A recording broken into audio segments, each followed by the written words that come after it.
Ahoj mý krasavci. Víte, jak se dělají děti? S radostí vám to ukážu. Nejprve potřebujeme ženu. Nejsou tady ženy, jsme tady jenom mužové. Já vím, jak se to dělá. Víš? Moje mamka to dělá vedle ohně a z ohně se narodilo děti.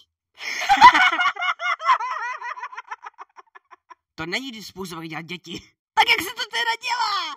Já ti to ukážu. Vememe donut a párek. A co s tím uděláme? Co kdybys držel hubu?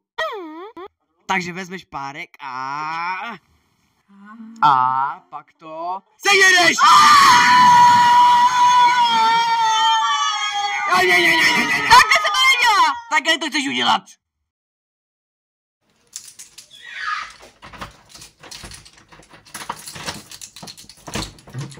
Čus lidi, jsem doma. Ne, jsem těhotný. Jo!